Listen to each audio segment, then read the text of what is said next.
जय हिंद सभी साथियों को। UP Sangam by MD classes के प्लेटफॉर्म पर यूपी संगम की टीम की तरफ से मैं अभिषेक आपका सभी का स्वागत करता हूं। आइए शुरू करते हैं आज की क्लास। और आज हम लोग वन दरोगा भर्ती 2023 30 अप्रैल के पेपर एनालिसिस करने वाले हैं। आप जानते हैं कि यह वन दरोगा का जो पेपर पहली बार हुआ था, सिलेबस भी पहली बार निर्धारित हुए थे, तो यह पेपर थोड़ा कठिन है, लेकिन इसको मॉडरेट टू अगर टफ के संज्ञा दिया जाए तो इसका सबसे बेहतर होगा। तो आइए इसके सबसे पहले समय न जाया करके इसके आंसर को लेके बताते हैं आपको। पहले सवाल का जो आंसर था वो डी ऑप्शन था। निम्नलिखित में से कौन राष्ट्रीय वन नीति 1988 का मूल उद्देश्य नहीं है? तो राजस्थान के मरुस्थलीय क्षेत्र का इसका सही ऑप्शन होगा, checking the extension of sand dunes in the dessert area of Rajasthan. अगर हम बात करें दूसरे सवाल की, तो राष्ट्रीय वन नीति 1988 के अनुसार राष्ट्रीय लक्ष्य होना चाहिए तो कुल 33% होना चाहिए। सही आंसर आपका डी है। चलिए नेक्स्ट क्वेश्चन की तरफ चलते हैं। पहली राष्ट्रीय वन नीति जो है, नेशनल फॉरेस्ट पॉलिसी जो पहली थी वो कब आई थी? 1894 में, दूसरी 1982 में, तीसरी 1988 में। ठीक है, चलिए नेक्स्ट क्वेश्चन चलते हैं। गेहूं के लिए सबसे अच्छी मिट्टी दोमट मिट्टी होती है। चलिए इसको लोमी सॉइल भी कहते हैं। दूसरी राष्ट्रीय वन्यजीव कार्य योजना जानते हैं 2002 से 16 तक चली थी। पहली 83 से लेकर 2001 तक चली थी, दूसरी 2002 से 16 तक चली थी, और तीसरी आपकी 2017 से 2031 तक चल रही है, यानी फर्स्ट, सेकेंड और थर्ड। आइए आगे चलते हैं। यहां पर देखा है तीसरी राष्ट्रीय वन्यजीव कार्य योजना उन सभी वन्यजीवों के संरक्षण में किस दृष्टिकोण को अपनाती है? कठिन सवाल है, बहुत सारे लोगों ने इस पर गलत किया है। इसका सही जवाब होगा परिदृश्य दृष्टिकोण, यानी लैंडस्केप अप्रूवल। अगर आप बात करें तीसरी राष्ट्रीय वन्यजीव कार्य योजना में कितने थीम है? तो 17, अगर पार्ट कहा जाए तो 5 होते हैं। चलिए अगर बात करें हम लोग, ठीक है, बात करें तो इसके आगे जो 8वां सवाल है पूछा है 2017 से 31, यानी थर्ड राष्ट्रीय वन्यजीव कार्य योजना में कौन सा इसमें कूट सही है? तो पहला लिखा है कि थर्ड राष्ट्रीय वन्यजीव कार्य योजना सही है, लेकिन इसमें 10 घटक लिखा था जो 5 होगा। इसका मतलब दूसरा गलत होते ही जहां जहां दूसरा है वो गलत हो जाएगा, पहला ऑप्शन सही हो जाएगा। आप देख पाएंगे कि भैया 9वां क्वेश्चन जो था ये कूट का क्वेश्चन था, जिसे मिलान करना था। रायमोना असम, कुद्रेमुख कर्नाटक, सरिस्का राजस्थान, यानी इसका सही आंसर 3124 है, जहां पर केवल आमजाओ मणिपुर होगा। तो इसका सही ऑप्शन आपके पास बी के तौर पे मिला है। अगर आगे चलें, निम्नलिखित में से कौन सा राष्ट्रीय उद्यान पक्षी अभ्यारण्य हिमाचल प्रदेश में नहीं है? तो दाचीग्राम जो है एक, आप जानते हैं कि एक नेशनल पार्क है जो हांगुल मृग के लिए फेमस है। इसका सही ऑप्शन डी होगा। नेक्स्ट क्वेश्चन देखिएगा, पूछा हुआ है केबुल लामजाओ से रिलेटेड है। निम्नलिखित में से कौन सा राष्ट्रीय उद्यान जो संगाई या एल्ड के लिए इसी का दूसरा नाम थामिन है, या इसी का दूसरा नाम डांसिंग डियर है, डांसिंग हिरण है? इसका सही आंसर केबुल लामजाओ राष्ट्रीय उद्यान होगा, जो लोकटक झील में आपके जानते हैं कि मणिपुर में है। केंद्रीय पर्यावरण वन जलवायु परिवर्तन मंत्रालय ने किस राष्ट्रीय उद्यान में चीता, तो आप जानते हैं भारत का जो 4th कैट प्रजाति है, शेर, बाघ और उसके अलावा तेंदुआ के अलावा चीता कूनो राष्ट्रीय उद्यान में छोड़े गए हैं। आंसर डी होगा। भारतीय वन अधिनियम 1927 के अनुसार भारत सरकार की अनुमति के बिना आरक्षित वन निम्नलिखित में से, लिखा है कि अनुमति के बिना आरक्षित वन में निम्नलिखित में से किसकी अनुमति नहीं है? तो आप जानते हैं यहां पर निगेटिव वर्ड का इस्तेमाल किया है, तो इसका सही आंसर डी की तरफ जाएगा। वैसे एक दृष्टि में यह लगेगा कि इसका सही आंसर आल होना चाहिए, लेकिन ध्यान से पढ़ेंगे तो आप पता चलेगा डी ऑप्शन बनेगा। पूछा है बेहाली आरक्षित वन कहां पे है? तो बेहाली रिजर्व फॉरेस्ट कहां पे प्रेजेंट मिलेगा? आसाम में। और पूछा है प्रोजेक्ट टाइगर के तहत केंद्र सरकार ने पन्ना बायोस्फीयर रिजर्व को किस राज्य में है जिसको शामिल किया है? तो पन्ना जो बायोस्फीयर रिजर्व है 2018 में शामिल हुआ था, 2020 में आप जानते हैं इसको वन्यजीव अभ्यारण्य बनाया गया था, यूनेस्को साइट बनाया गया था। इसका सही जवाब मध्य प्रदेश है। पूछा है निम्नलिखित बायोस्फीयर रिजर्व को मिलान करना था। देहांग देबांग अरुणाचल का है, मानस असम का है, नंदा देवी उत्तराखंड है, सिमलीपाल उड़ीसा है। सही ऑप्शन बनता है 2, 3, 1, 4। ऑप्शन नंबर सी सही है। ठीक है, तो चलिए नेक्स्ट क्वेश्चन 17 पे चलते हैं। पूछा हुआ है इकोलॉजिकल सेंसिटिव जोन से रिलेटेड क्वेश्चन पूछा है कि भैया संरक्षित क्षेत्र के कितना चारों तरफ का एरिया कवर होगा? तो 10 किलोमीटर का एरिया कवर होगा। आंसर यहां पर सी मिलेगा। पूछा है किस राज्य में कांगेर घाटी राष्ट्रीय उद्यान है? तो इसका सही जवाब छत्तीसगढ़ होगा। पूछा है इकोलॉजिकल सेंसिटिव जोन जो संरक्षित क्षेत्र के चारों तरफ होते हैं वो किस तरह से काम करते हैं? तो शॉक एब्जॉर्बर के तौर पर काम करते हैं। पूछा है भैया कि निम्नलिखित में से सही कथनों का चयन करना है। तो आप जानते हैं बागवानी प्रथा जो है प्रतिबंधित नहीं है इकोलॉजिकल सेंसिटिव जोन में। अगर ये प्रतिबंधित नहीं है तो 2 ऑप्शन जहां पे होगा हटा दिया जाएगा, यानी पूछा इसमें से सही कथनों का चयन कीजिए, तो ऑप्शन हो जाएगा पहला और तीसरा। अगर पूछा जाए आपसे कि भैया 21 नंबर का क्वेश्चन कि भारत में सबसे बड़ा क्षेत्रवार टाइगर रिजर्व कौन है, तो Nagarjuna Sagar Srisailam option number A Andhra Pradesh में स्थित है। पूछा गया है निम्नलिखित में से कौन सा एलिफेंट रिजर्व, जानते हैं 33 है, 33वां यूपी के तराई है, लेकिन यहां पर आंसर मयूरभंज है जो उड़ीसा इसका सही आंसर होगा। पिछले साल अगस्त 2022 में विश्व हाथी दिवस पेरियार केरल में मनाया गया है, और हाथी दिवस का 20वीं सालगिरह जो है काजीरंगा, आप जानते हैं कहां मनाया जा रहा है, इस समय आसाम में मनाया जा रहा है। तो यहां पे अगले क्वेश्चन 24वें की तरफ चलते हैं। टाइगर रिजर्व को मिलान करना था, पेच महाराष्ट्र में है, 90% ऐसा मध्य प्रदेश में, लेकिन यहां पर एक विशेष सवाल बना के दिया था, सतपुड़ा मध्य प्रदेश में, रानीपुर उत्तर प्रदेश, रामगढ़ बिजदारी राजस्थान, तो इसका सही आंसर 2413 है। नेक्स्ट क्वेश्चन की तरफ चले, इकोटोन डी ऑप्शन 2 क्षेत्रों का संक्रमित क्षेत्र है, तो इसका सही जवाब डी होगा। पूछा है कि निम्नलिखित में से किस कारण से पारिस्थितिक असंतुलन हो सकता है, तो यहां पर लोगों के पास 2 ऑप्शन बनेगा, एक ए और सी, मेरे हिसाब से सी ऑप्शन होगा। जब नई प्रजातियां किसी क्षेत्र विशेष में आती हैं तो उनका अच्छा और बुरा दोनों प्रभाव पड़ता है। बुरा प्रभाव कारण जैव विविधता या पारिस्थितिक असंतुलन का सामना, कि इकोलॉजिकल डिसबैलेंस इंबैलेंस की घटना वहां पे देखी जा सकती है। जैसे आपने उदाहरण के तौर पे आपने वाटर हाइसिंथ या जलकुंभी को देखा होगा, बहुत सारी प्रजातियां उसको पानी में डालने के बाद धीरे धीरे समाप्त हो जाती हैं। पूछा है कौन सी खाद्य श्रृंखला जो मृत जैविक पदार्थों से शुरू होती है, तो ये डेट्राइटस फूड चेन है, ऑप्शन नंबर सी अपरद खाद्य श्रृंखला है। पूछा है प्रेरीज और स्टेपीज क्या है, तो ग्रासलैंड है, इसका डायरेक्ट आंसर बी हो जाएगा। भारतीय वन अधिनियम 1927 की कौन सी धारा वन बंदोबस्त अधिकारी की शक्तियों से संबंधित है, तो इसका सही आंसर धारा 8 होगा। अगर आगे बात करें भारतीय वन अधिनियम 1927 की कौन धारा वन बंदोबस्त अधिकारी द्वारा बनाए जाने वाले रिकॉर्ड से, तो धारा 13 जो है रिकॉर्ड है, और जो धारा 8 था वो आपका सीधा पावर से संबंधित है, तो 8 में पावर और 13 में रिकॉर्ड है। अगर बताएं कि भैया किसके तहत वन उपज को परिभाषित किया जाता है, तो 2 के 4 के तहत। अगला क्वेश्चन पूछा है वन्यजीव संरक्षण अधिनियम 1972 की धारा 12 के अनुसार निम्नलिखित में से किस उद्देश्य के लिए मुख्य वन्य, अब देखिएगा मुख्य वन्य जीव अधिकारी जो होते हैं या वन्य वार्डन होते हैं, वो मारने की अनुमति तभी देते हैं जब कोई अनुसंधान करना हो किसी बीमारी से रिलेटेड या किसी समस्या से रिलेटेड। चलिए अगली बात अगर हम करते हैं, कोप 27 का सम्मेलन मिस्र में हुआ था, आप जानते हैं 28 का यूएई में होने वाला है। पूछा है जलवायु परिवर्तन पर संयुक्त राष्ट्र का अंतर सरकारी पैनल कितना टेम्परेचर वृद्धि को सीमित करना चाहता है 2030 तक, तो 1.5 डिग्री सेंटीग्रेड तक सीमित करना चाहता है। सेनेगल के साथ स्पेन को कोप 27 में IDRA के अंतर्गत इसको जोड़ा गया है, इंटरनेशनल ड्राफ्ट रेजिलेंस अलायंस के अनुसार जोड़ा गया है। पूछा जलवायु परिवर्तन के संदर्भ में कौन सा कथन गलत है, 250, ये देखिएगा दूसरा कथन गलत है, इसका सही ऑप्शन क्या हो जाएगा, आप देख पा रहे होंगे। पूछा है इनमें से कौन सा कथन गलत है, तो इसका सही आंसर क्या हो जाएगा, 2 हो जाएगा। पहला और तीसरा सही है, दूसरा केवल बी में है। चलिए सी में है लेकिन ए वाला ऑप्शन सही है। पूछा गया है कि यहाँ पे सही ऑप्शन क्या है भैया, ये ठीक है। आगे चलते हैं। पूछा है 1927 में हस्ताक्षर किए गए निम्नलिखित में से किस प्रोटोकॉल को कार्बन का एक व्यापार योग्य वस्तु के रूप में मान्यता दी गई थी। बहुत सारे लोगों को लगा है कि 1927 का डेट गलत देके 1997 होना चाहिए था, उस हिसाब से क्योटो प्रोटोकॉल जहां पे कार्बन व्यापार कार्बन टैक्स की बात होती है, लेकिन यहां पर जो सही आंसर है नेटुरा यानी ऑप्शन नंबर डी है। चलिए अगर हम आपसे पूछें कार्बन क्रेडिट के लिए स्वैच्छिक व्यापार प्रणाली के सामान्य मापदंडों को लोकसभा 2022 के निम्नलिखित में से किस अधिनियम के तहत पेश किया गया था, ऊर्जा संरक्षण अधिनियम के तहत पेश किया गया था, ऑप्शन नंबर बी। पूछा है पहली कार्बन रजिस्ट्री का नाम क्या है, तो CRI होगा, option number C.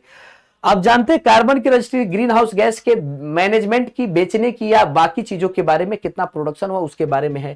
Carbon credit के संदर्भ में VER का मतलब वॉलेंट्री एमिशन रिडक्शन है, रिडक्शन याद रखिएगा, रिडक्शन है, ऑप्शन नंबर बी।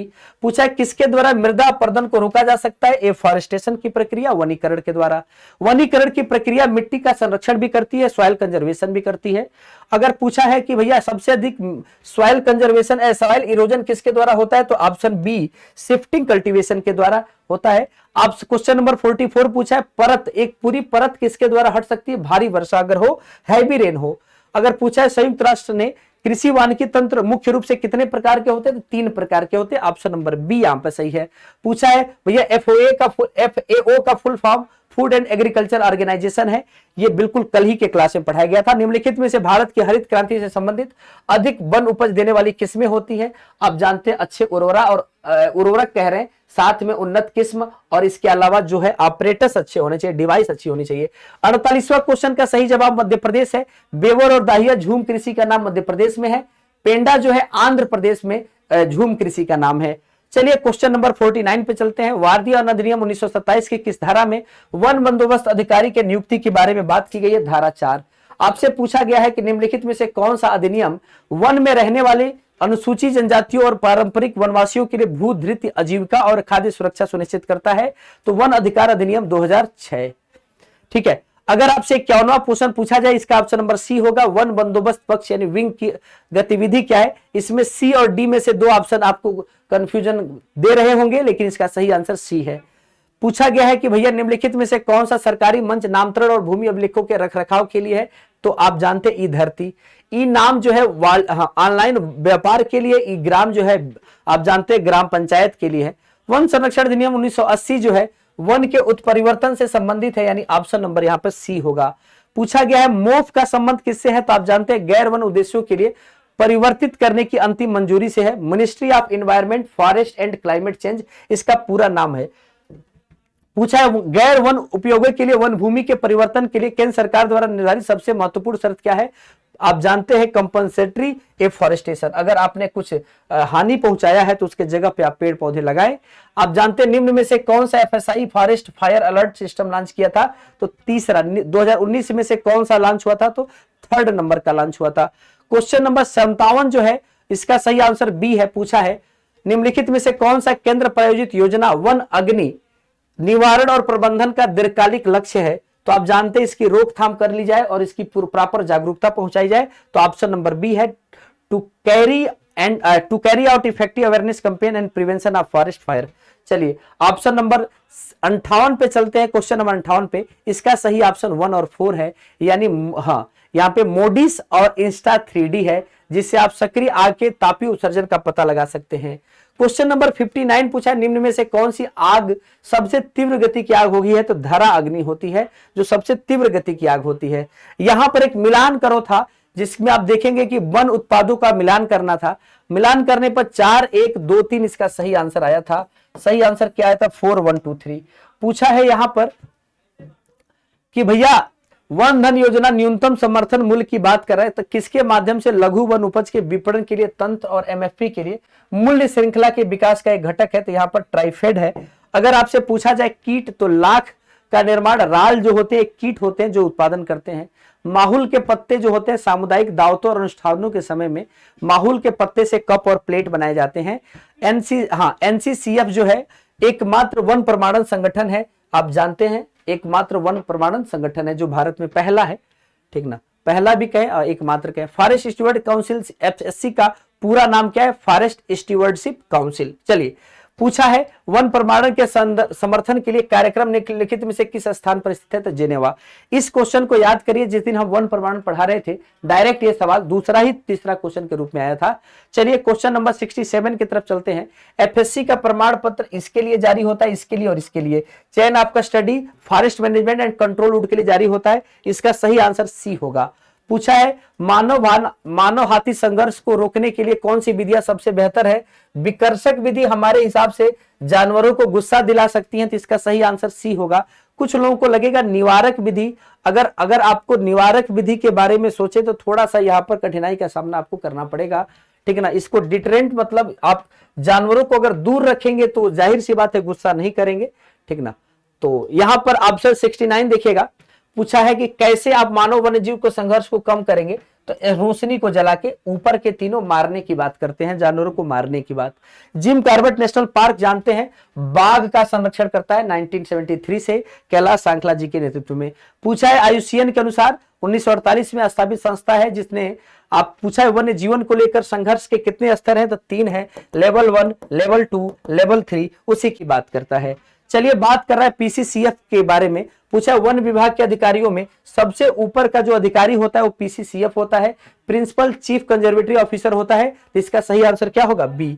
पूछा है इसमें से सही जवाब क्या होगा? तो मेरे हिसाब से आल होना चाहिए, डाउट का क्वेश्चन है। 2 और 3 या 1 और 3 ये यहाँ पे सारे मुझे सही लग रहे हैं। चिकित्सा उपचार का काम भी वन दरोगा करता है, पहला और तीसरा ऑप्शन भी सही है। अगर आपको क्या लग रहा है इसमें से पहला और बी तो नहीं होगा, सी और डी में से आप किसको चुने हैं? आपने क्या डी चुना है? अगर आपने डी चुना है तो ये समझिए कि चिकित्सा तो वन दरोगा कराता है। अगर कोई वन्य जीव को चोट लग जाती है, किसी प्रकार का हानि पहुंचती है तो। चलिए, तो ये डाउट का क्वेश्चन है, क्वेश्चन नंबर 73।